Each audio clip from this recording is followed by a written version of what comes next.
Hiya, I'm going to show you my PSP with Henkaku loaded up on it. That's my games room.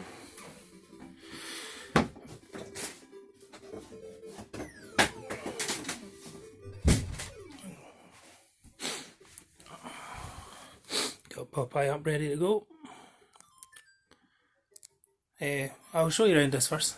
I've got my PSP VR up there, and then Mega Drive 1, Mega Drive 2, Saturn, Dreamcast, PlayStation 2, PlayStation 3, original SNES, PS1, Xbox 360, Retro Freak, Raspberry Pi, Xbox One, GameCube, that's Wii U. That one's all modded, so it's got a 4 TB hard drive with a load of Wii games on it. And then the Wii there's modded as well, with a massive hard drive on it too. And my PS4 and these two here are massively modded as well. They've both got 4 TB hard drives in them, full of the retro consoles. That's what's on the screen just now. My Pandora's box. And then arcade box as well, that's quite good. And just some joypads, so we look around. This is what I'm here to show you today anyway. This is my PSP. So this has Henkaku already installed on it. There's loads of tutorials to show you how to do that. You can pick any one of them. Once you've got it working, it should show this screen here. It shouldn't load on. You're doing it wrong if it's showing the PlayStation sign on that part there. That means that you're going to have to install it every single time that you use it, which is really, really annoying. So you want to avoid that. Turn this down a bit. Right, it'll look the same when you start, and the startup screen will be the same as well. But then after that, as you scroll down, you need to make sure that you have got this here, okay, the molecular shell, and then this here will be your app store that you're going to use. Oops, there, see the PKG. You need that as well. That's where you'll get all of your games from. That does PlayStation 1 games, PSP games, and PS Vita games. It doesn't have every single game, but it's got a really good selection, and I'll show you that later on. Down here as well, I've got the RetroArch emulator there. I'll show you that in a wee minute. That's all set up and ready to go. It's got some nice skins on it as well. And then we've got some standalone emulators as well. See, to be honest, I use RetroArch way more than these, but I'll show you what they are. We've got Real Boy, SMS plus Vita, MGBA, and then we've got Super Nintendo one as well. Adrenaline, I'll show you that later as well. That's to run PSP and PSX games on, so that you can simulate. Basically, you're just turning your PS Vita into a PSP, and it obviously originally came with a PlayStation 1 emulator on it anyway, so it runs all them perfectly. And these are just the games that I've got installed. There's a few retro ones in there as well, like Metal Slug, Last Blade, King of Fighters 97, Atari Flashbacks collection. These are all really good. The PSP emulator, when I turn that on later, there's a lot more retro emulators on that as well that you can use if you want to. And then these are just a further selection of what I've got on it loaded up for PSP, PS Vita, sorry. Windjammer's in there as well, which is good. And then Gary, Mark of the Wolves. I just downloaded to show you last night how that you would get it from the Play Store into here. I'm calling it Play Store, I mean the store for the emulated PS Vita games. So the one we're going to look at first of all is RetroArch. So I'll click on that. Load up. You'll get this message all the time, just click yes.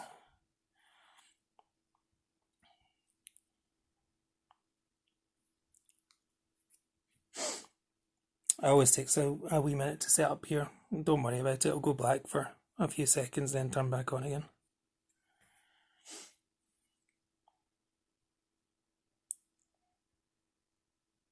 There we go. Try and make that a bit clearer. Okay. Right, move along here. It's just your normal basic RetroArch setup.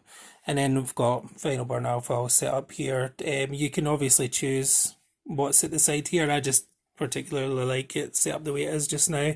You can have screenshots there if you prefer, but it's got a good selection. I've got thousands and thousands of arcade machines on there. Obviously it's up to you to load on what you want for it, but there's millions and millions of places and millions of tutorials that you can get this from. An option here is just to buy a card that's sold, a PS Vita, sorry, that's already ready to go. Someone's loaded it all on for you. You can pick them up for about 80 quid at the moment, so they're not particularly dear. And someone will have done all the hard work. If you're willing to put the effort in, then there's loads of tutorials on how to get this looking the way that I've got it just now. This is just to show basically what you get once you've got everything set up and how it plays. Okay, so I've set the arcades emulators all up separately. So I'll go, that was Final Barn Alpha, into MAME, then Capcom Play System 1, Capcom Play System 2, Capcom Classics, the Cave Games, Data East, IREM, Konami, Midway, Namco, Neo Geo, Nintendo, SNK, Taito, Williams, and then into sections like beat 'em ups, all the Fatal Fury games, all the King of Fighters, all the Metal Slugs, Run and Gun separate, Shmup separate, sports games separate, and then the Street Fighter games all separate. I've loads and loads of hacks are in there as well for those ones as well, just a wee bit of variation. And then superheroes, top 100 games, and then we're on to consoles. So I've got pretty much full sets in most of these. So I've got Atari 2600, Atari 7800, the Lynx, WonderSwan Color, Commodore 64, Vectrex, original NES, Mega Drive, SNES, Game & Watch, MSX2, PC Engine, TurboGrafx, or, well, obviously same as PC Engine, but all the English games that were released in America, the original Famicom, and then the disc system games that no one ever plays. Game Boy Color, there's a good selection there, but that's not the whole lot. There's a few, there's well over 1,000, but I didn't put every single game on there. Original Game Boy, NES again, and then all the Japanese SNES games. Game Gear, Master System, and then Mega Drive. And Specky to finish with. Once again, I don't have every single Specky game on, but I've got a good selection of a few thousand on there. And then Neo Geo Pocket Color, and then after that I'm back to the arcade machine again. So loads and loads of variety in there. It looks good, it's a nice interface, the games all play perfectly, they emulate really well. Obviously you're not playing with a stick, so it's not exactly right, but it's as close as you're going to get in a handheld device. It runs every game very, very well. Okay, I'm going to quit that, come back out and show you what else I've got on here. Okay, whenever that's up, you just close with the corners. Coming down, I won't bother with individual emulators, they just run the same as the ones that I showed you, but I will show you the Adrenaline. Click on Start. This again will take a wee minute just to load up.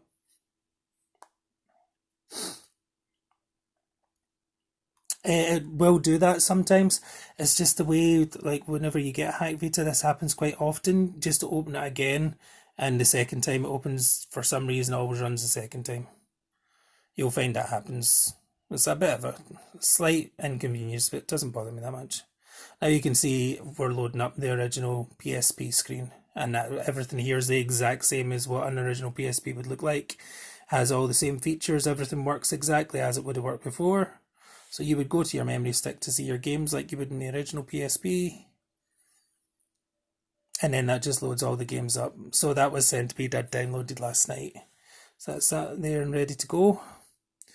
And then I've just put some PSP games on here. So Split Second, Star Wars Force Unleashed, Reflex, Arctic Edge. But obviously I'll show you in a wee minute. You can get all these from the app stores themselves. There's some pretty good retro gaming ones in there as well, like the Midway Arcade Treasures.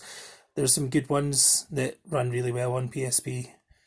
The Capcom ones are worth getting as well. So Capcom Classics Collection and the Remix Collection are both really, really good. And then you've got some standalone emulators on here as well. So some that were missing from the other side. This is just an Atari one, that's an Atari collection. But then you've got Atari Classics, you've got your N64 one on here. So that wasn't in, as far as I remember, in the RetroArch side. So you can still play N64 games, you just open them on the PSP emulator and they run really well on that. And then you've got NES, Mega Drive, and then you can add extra ones in there as well. I'll show you how to get them in a little minute. Any PSP games you put on will just load up exactly like this. To get back from this, it's different. You need to see the PlayStation button in the corner. You need to double tap that. That will open up this again. And then, like I showed you before, just closing the corners. I'll show you the app. Moving that on my phone.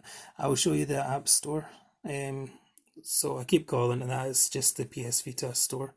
So open the wee shopping bag. Opened up. Again, just click yes on all of these. Okay, here we have, I don't want that download just now. No. So on this here, at the moment, this is just the Vita games. So it's got quite a few hundred on there of the Vita games. So loads and loads and loads to scroll through to pick from. What's really good is once you've got something, it puts a wee circle beside it. So you know exactly what you've got. It's all there, like I've got 1001 Spikes on this page and I've not got any of these other games, so if there's anything you want to try, because you end up with loads and loads of games on the system, especially if you've got like a 256 gig card, so it keeps you right on what you've downloaded and what you've not. Whenever you download, it'll put a wee spot beside it, it'll tell you how much memory you've got left. I've only got 1.87 gig left on mine. And then you can scroll down any of these that you want to do. You basically just press X and it will download it as if it's a game that you've bought from the actual official store, and it will just put the little icon that you saw earlier on onto the home screen and it will run the exact same as the original would have run. So a massive, massive selection there. I've not checked, I don't know if it's every single game. I don't think it is actually, because there's some of the FIFAs missing. So there's still a massive selection, like you're not going to be short of something to play. And there's loads of quite quirky ones, ones that didn't get a release in the West as well, which is quite good, so you can explore the library more fully. If you come over here and press the triangle button, that will open the side menu, and you can go down, you can filter it by country, so if you're only wanting USA or European releases or Japanese releases, you can do that. But if you scroll all the way down to the bottom here, you can see it will say show PSX games. So click on that, and that's going to give you all the PSX ones it has to download. This is by no means a complete list. It's a nice little selection. There's still quite a few hundred on there, but there are quite glaring big games that are missing from it as well, so it's not going to be a one-stop shop for every single PS1 game, and you'll still need to find other ones that aren't on here elsewhere. But it's a decent selection and you can get a lot of your favourites on it anyway, so it's still a great option to have that as an extra. And then I'll press triangle again, come down the menu. This time we're going to go to the PSP titles. I actually like the PSP games every bit as much as the Vita games anyway. There's some DLCs in there as well, which is pretty cool. And I'll show you later on, there's homebrew as well that you can access, and you can download all the homebrew games that people have made. Some of them are actually really good, and there's some hacks in there that are really good as well. So this is the PSP menu. This is more full. There is pretty much, I haven't noticed many games that are missing from the PSP section. It is pretty hefty, so that's really cool. You can get just about anything that you're looking for on PSP. Again, there's loads of pretty good old arcades compilations and things on there as well, so that's pretty cool. So anything that you want from here, you just press X and that'll put it down onto your home screen. I'm not going to bother just now because I downloaded a couple last night. Exiting from here again, you can go press triangle to take you into the menu, or you can just press the PS button and that'll take you back here, close the corner, and you're back to your home screen again. I'll show you the homebrew browser. So you just have that, it's called the Vita homebrew browser. You can click on that and take you through loads of Vita Homebrew, and then there's PSP Homebrew there as well that you can get. I don't bother, see the custom themes manager and stuff like that. If that floats your boat, then crack on, but I like it just the way it is. I'm used to it being this way anyway.